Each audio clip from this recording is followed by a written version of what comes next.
Alright everyone, and welcome back to another video, the F123 Driver Career Mode with Alfa Romeo for one final time in Season 2. This is episode 32 for the Abu Dhabi Grand Prix. If you missed the previous episode at Las Vegas, you can go and check that one out, but be warned, we only lasted 4 laps. Yes, our engine blew up for the third time. In actual fact, the gearbox blew up for the third time this season. Leaves us 5 points behind Carlos Sainz in the battle for 5th place, and the constructors 13 points behind McLaren. So there's work to be done here in Abu Dhabi, of course, trying to help out Alfa Romeo for next season, just in case, you know, Ferrari decide for whatever reason not to give them promotions. Although a handful of podiums and a race win, you know, we should be there. But yeah, you know, in actual fact, on the R&D chart, Red Bull have brought an upgrade. So yeah, I don't know what's going to, you know, they've got the most to lose going through this regulation change, because the regulation change on durability, the engine and the aero side, in case you forgot. So yes, we'll see what we can do with that. You know, who knows where that pecking order is going to be come next week when we get to the pre-season episode. But first of all, we've got to get qualifying here in Abu Dhabi. They have fixed, by the way, those of you remember in Season 1, the fact of the matter is we actually made our debut for Alfa Romeo in this race last season as well. Seemed to have half fixed the night, the time of day as well, because that was a glitch as well. But it's only for qualifying. I'll show you in the race what I mean about that. But first of all, we've got to get through this lap. We're down in P14. We've got Sergio Perez, who's not having the best of time, down in P15. He is, I think, second in the championship, although he is there or thereabouts at this moment in time. So yeah, we're 2/10 off my previous best time. Gone for lower wings, as we always do. I always prefer driving with lower wings. I think that's possibly my driving style. I know a lot of people, esports drivers, drive with a lot higher wings than what I do. I don't know why they do that. I know that Sim Racing Centre is the setups they all use, and they all drive with higher wings, which, you know, yes, it might get you lap time through the corners, but when you've got an engine that really lacks, it doesn't really do that for race. So that's why I prefer to use lower wings, and it suits my driving style a little bit more, having those lower wings, really. But anyway, I've talked through most of the lap. We're through this new hotel section. We've been here before many times. 4/10 on my previous best time.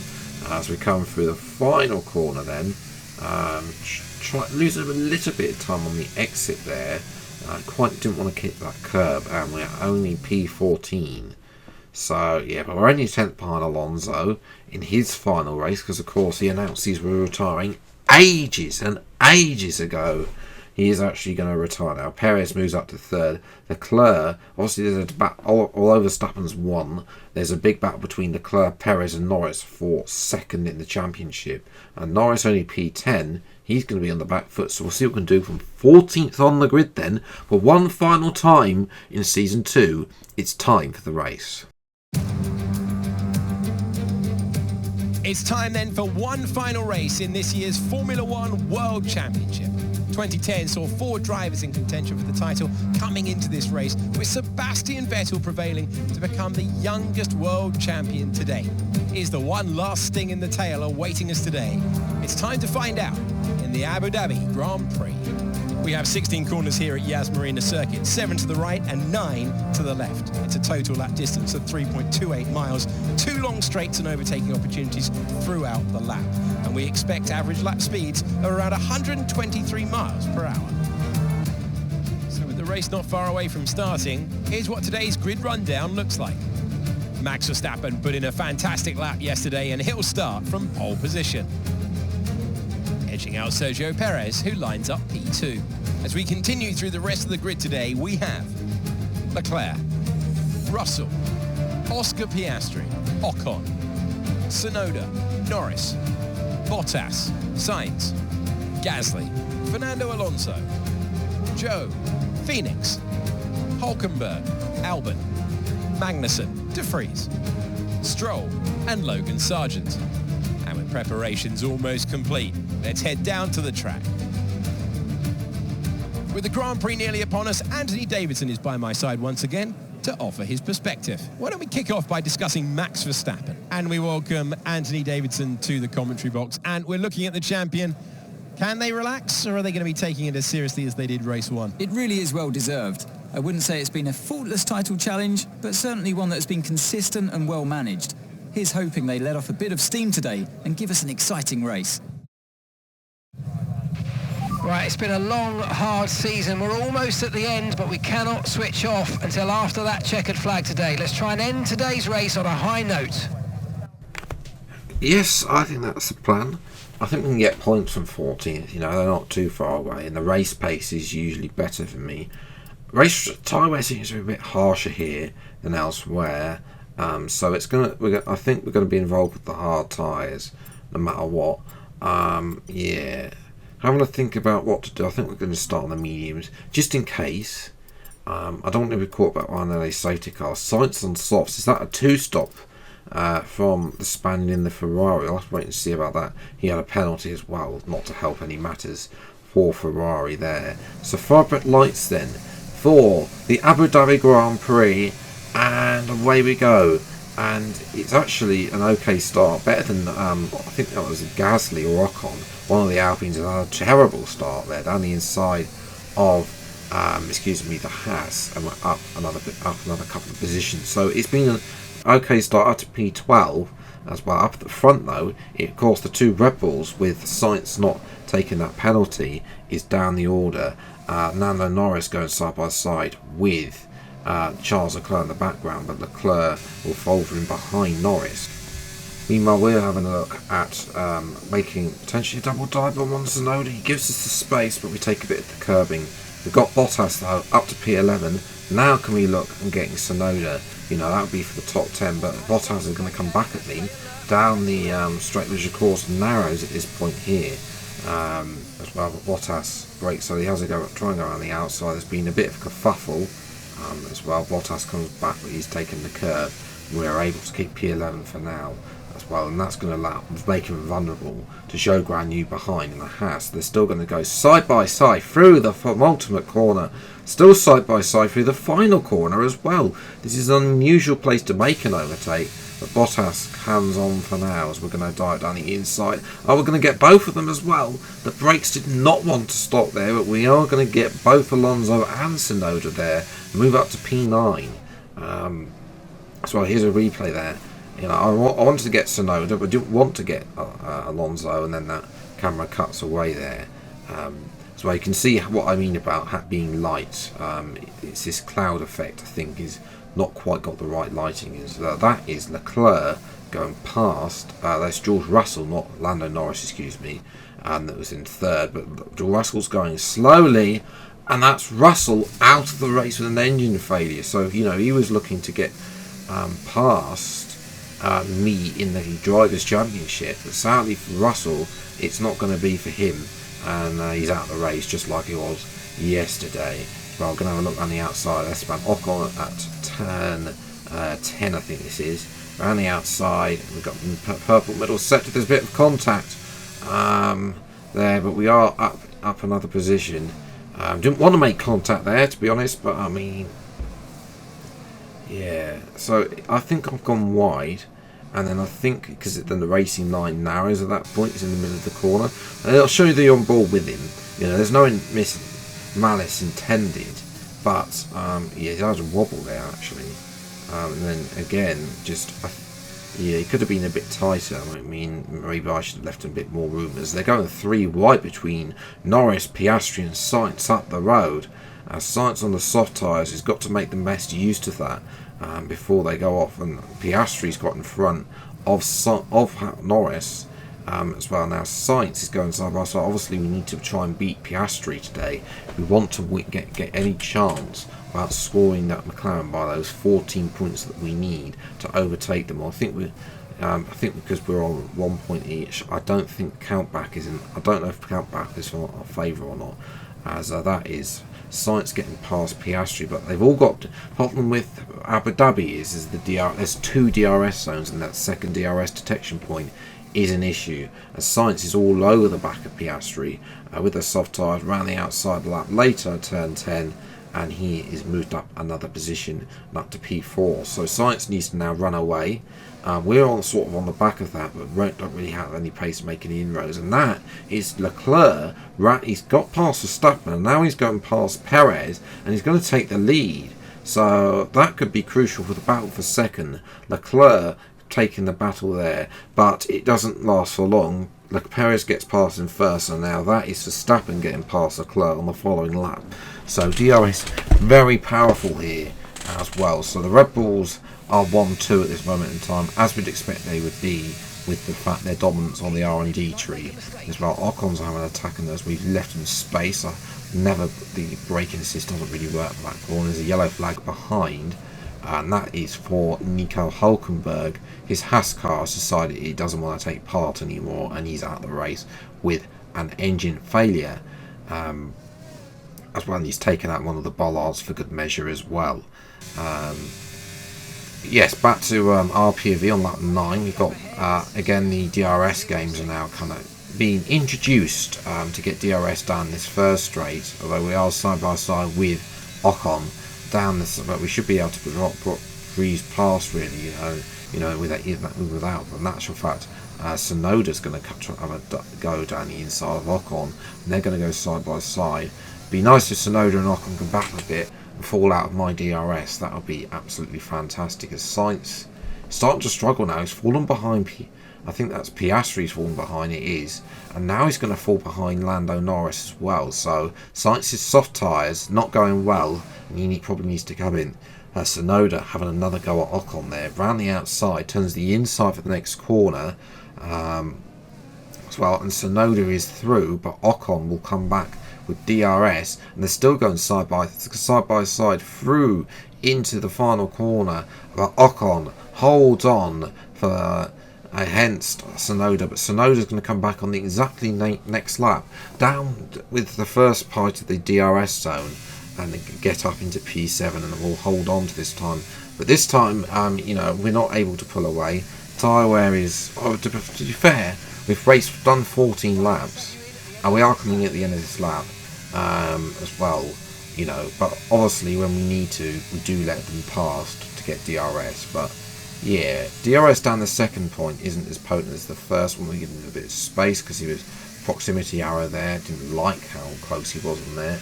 Rears again being more, so I don't know if that's something with my particular driving style or not. That's causing the rears to be wear more than the fronts, but I mean, yeah, I think it's slightly better than what it was earlier in the season, where the fronts would, there'd be a lot of wear. So yeah, definitely improvements in terms of tyre wear. Although we are doing medium hard, we have taken the mediums half the race. So if the soft tyres weren't dreadful, Sainz's strategy could be soft medium. It's not, because he's done another set of softs. You can see he's up the road. He has another stop to make. Our teammate though has had a woeful, the positions behind us have all changed in the pit stops. Alonso, who was only a couple of positions behind us, has had a woeful time in the pits and is stuck behind the Haas of Zhou Guanyu and one of the Williams there as well. And that's not, by the way, that Aston and Alpine are not Gasly and Tsunoda. As well as that is Oscar Piastri. Piastri has got front wing damage, so we are reeling him in as we speak as well. And that is Sainz being overtaken by Norris. And once again, the strategy, the two-stop strategy for Sainz is not really letting down, as we're going to go round the outside on lap 18 at turn 10. Will Sainz give us the room? Yes, we can. That's a lovely move up to P6 as well. The Sainz still got to make another stop, so this could be this is a very good recovery after a miserable start. And that is Sainz into the pits then for his final stop onto a set of mediums with 10 laps to go as well. where will he be? Will he have one of his Portugal drive? Remember how good he was in Portugal? We'll have to wait and see that. As we're watching a bit of a battle behind, you know, Piastri, Ocon and Tsunoda have all sort of stumbling over each other.